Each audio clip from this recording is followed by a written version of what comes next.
বক্তব্যগুলো বিভিন্ন আপনারা একটু কর্মচারী মন দিয়ে শুনুন, অর্থাৎ তারপরে আসছি অবসরপ্রাপ্ত আলোচনায়। কর্মচারী সমাজ ফোন করে জানতে চাইছে যে আমার পেনশনে এত টাকা এসেছে, এত টাকা পেনশন তো আমি পাই না। আমরাও একটু অবাক হলাম যে পেনশন হয় কিভাবে।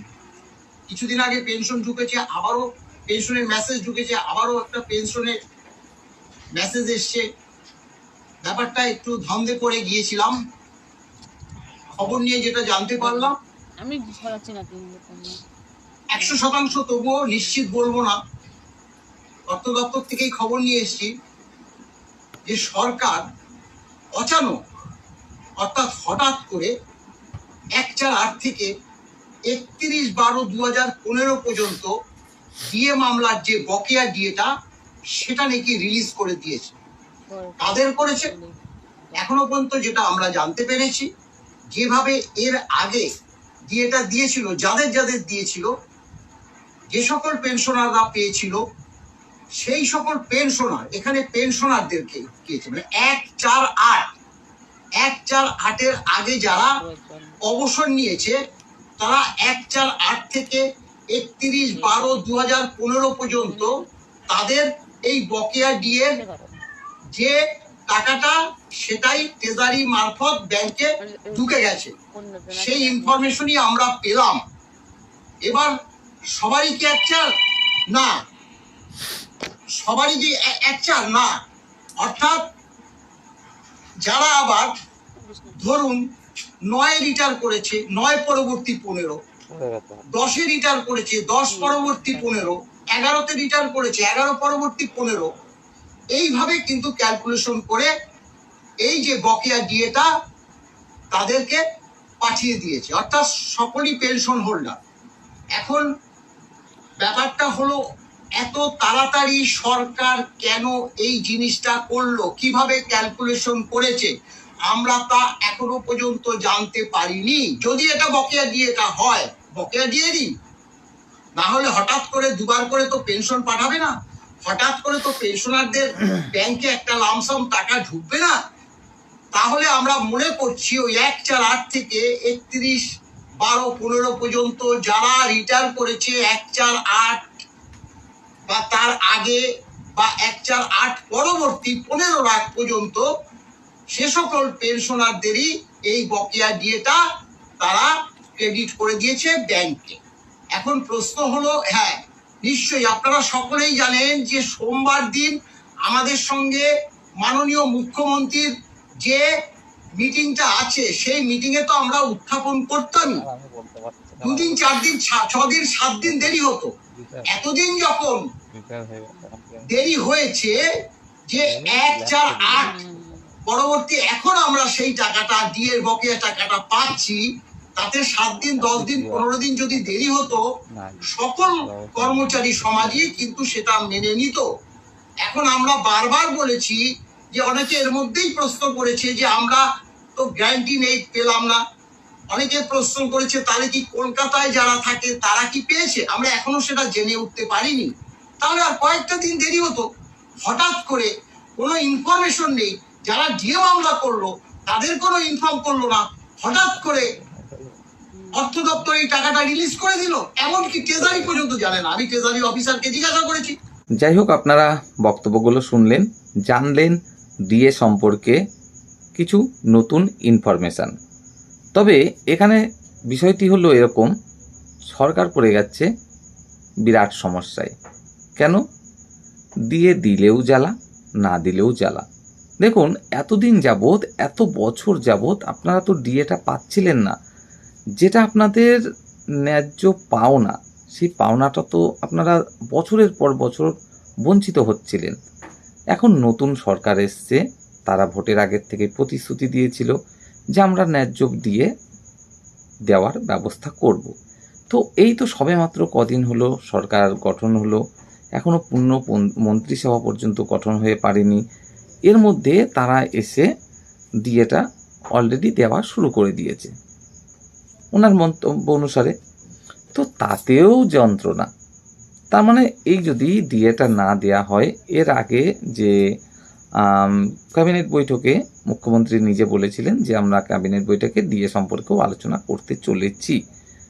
তো সেখানে যখনই আলোচনা হলো না, তাতে প্রশ্নচিহ্ন তৈরি হতে থাকলো যে এই বুঝি ডিএ আর দেওয়া হবে না, এই বুঝি ডিএ আর দেওয়া হবে না। এমনকি অনেকে মন্তব্য করতে শুরু করে দিলেন যে 4% ডিএটা সেটাও মেরে দিল, ইত্যাদি ইত্যাদি। তো দেখুন, সরকারের সবেমাত্র এসছে, তো এর মধ্যে তারা এমনটা নয় যে কখনো এড়িয়ে গেছে তাদের প্রতিশ্রুতি। ডিএ নিয়ে আলোচনা করতে চলেছি পরবর্তী ক্যাবিনেট বৈঠকে, সেটা বলেছিলেন মুখ্যমন্ত্রী, ঠিক আছে। সেখানে ডিএ নিয়ে আলোচনা না করলেও পে কমিশন নিয়ে কিন্তু আলোচনা করেছেন এবং পে কমিশন সম্মতিও পেয়েছে ক্যাবিনেট বৈঠকের, সেটা কিন্তু পরিষ্কার উল্লেখ করলেন। পে কমিশন তার মানে আসছে নিশ্চিত। এবার ডিএ বিষয়ে সেদিনকে আলোচনা করা হয়নি, হয়তো সময়ের অভাবে, কিন্তু আগামী 1 তারিখে, যেটা তারিখ ছিল 30 তারিখে আলোচনা হবার কথা ছিল বিভিন্ন কর্মী সংগঠনের সাথে সরকারের, যেখানে স্বয়ং মুখ্যমন্ত্রী পর্যন্ত উপস্থিত থাকবেন, যে কর্মীদের দাবি দাওয়াগুলো ডিএ সম্পর্কিত সেগুলো শুনবেন মুখ্যমন্ত্রী এবং সেই বিষয়ে সিদ্ধান্ত নেবেন যে কি করা যায়, কিভাবে এই বকেয়া ডিএ এবং চলতি ডিএর যে ঘাটতি সেগুলো মেটানো যায়। তো 30 তারিখের পরিবর্তে সেটা একটু পিছিয়ে গেছে, মাত্র 2 দিন পিছিয়ে গেছে, বেশি দিনও নয়। 2 দিন পিছিয়ে গিয়ে সেটা 1 তারিখে আবার দিন ধার্য হয়েছে বিকেলবেলায়। তো সেখানে রাজ্য সরকার তারা কিন্তু রীতিমতো আলোচনা করতে চিঠি পর্যন্ত পাঠিয়ে দিয়েছে কর্মী সংগঠনগুলোকে। অর্থাৎ বর্তমান সরকারের যে সদিচ্ছা আছে বকেয়া ডিএ এবং চলতি পে কমিশনের যে ডিএর ঘাটতি সেটা মেটানোর জন্য, সেটা একদম নিশ্চিত। এমনকি তারই মাঝে ওনার কথা অনুসারে যে সরকার কেন আমাদের না জানিয়ে ডিএটা দিয়ে দিল, কেন রিলিজ করে দিল। আচ্ছা, মুশকিল। আপনার দরকার হচ্ছে ডিএ, আপনার যে বকেয়া ডিএটা রয়েছে আপনি সেটা পেয়ে গেলেই মিটে গেল, তাতে আপনাকে জানানোর কি আছে, না জানানোরই বা কি আছে। সুপ্রিম কোর্ট পরিষ্কারভাবে নির্দেশ তো দিয়েই দিয়েছে যে রাজ্য সরকারকে এই যে কর্মীদের বকেয়া ডিএ সেটা মিটিয়ে দিতে হবে। বর্তমানে যারা সরকারে এসছে তাদের যে আপনাদের সাথে কথা বলতেই হবে, আপনাদের জানাতেই হবে, তারপরে দিতে হবে, এমন তো কোনো কথা নেই। এমন কিসের কথা আছে? আপনি পান সরকারের কাছে আপনার পাওনা, সেই পাওনা সরকার, বর্তমানে যে সরকার আছে, আপনি তো এমন না যে টিএমসির কাছেই টাকাটা পান, বিজেপির কাছে পান, এরকমটা তো নয়। আপনি পান পশ্চিমবঙ্গ সরকারের কাছে। বর্তমানে যে পশ্চিমবঙ্গ সরকার হিসাবে রয়েছে সে আপনার পাওনা আপনাকে মিটিয়ে দেওয়া শুরু করেছে তার সাধ্য অনুসারে। তো আপনার যে পাওনা টাকা আপনি পেয়ে যাচ্ছেন, ব্যাস মিটে গেল। তা আপনাকে জানানোর কি আছে? এখানে সুপ্রিম কোর্টের নির্দেশ আছে, ব্যাস আপনাকে টাকা দিয়ে দিচ্ছে, মিটে যাচ্ছে। আপনাকে জানাতেই হবে, এটা আবার কি ধরনের কথা? তো বিষয়টা হচ্ছে এরকম। আপনাদের প্রত্যেককেই রিকোয়েস্ট করব, একটু অপেক্ষা করুন। এই তো সোমবারেই আবার আলোচনা হতে চলেছে ডিএ সম্পর্কিত বিষয় নিয়ে সরকারের সঙ্গে। তো দেখবেন অবশ্যই পজিটিভ কিছুই কিন্তু উঠে আসবে। তবে আপনাদেরকে তার সাথে আরও রিকোয়েস্ট করব, একবারে পুরো বকেয়াটা আপনারা আশা করবেন না। একবারে এই যে ডিএর ঘাটতি প্রায় 42% চলতি পে কমিশন অনুসারে, সেটাও পুরোপুরি একবারে আশা করবেন না। কারণ এটা যদি আপনারা করেন তাহলে সেক্ষেত্রে আপনারা তো বুঝতেই পারছেন আপনার যে ডিএর পরিবর্তে টাকাটা দিতে হবে সরকারকে, সেটা কিন্তু একটুখানি নয়, অনেকটা। আপনি হয়তো ভাবছেন যদি পুরো এই 42% ডিএটা আমি পেয়ে যাই, আমার স্যালারিটা হয়তো 10,000 বৃদ্ধি পাবে। আপনার 10,000 বৃদ্ধি পেলেও এমন কর্মচারীরাও রয়েছে যাদের কিন্তু 20,000 25,000 করে বৃদ্ধি পাবে। এবার সরকার এত টাকা এই মুহূর্তে একবারে কিভাবে দেবে, যেখানে 8 লক্ষ কোটি টাকার কাছাকাছি ঋণ? তো অবশ্যই সরকার সাধ্যমতো দেবে। আপনারা হয়তো অনেকে বলে ফেলবেন যে বিগত সরকারও তো সাধ্যমতো দিচ্ছিল।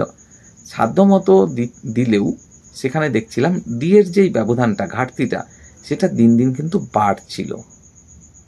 কোনো একটা সময়ে 36% ঘাটতি ছিল, তারপরে 38 হলো, 40 হলো, 42 বর্তমানে।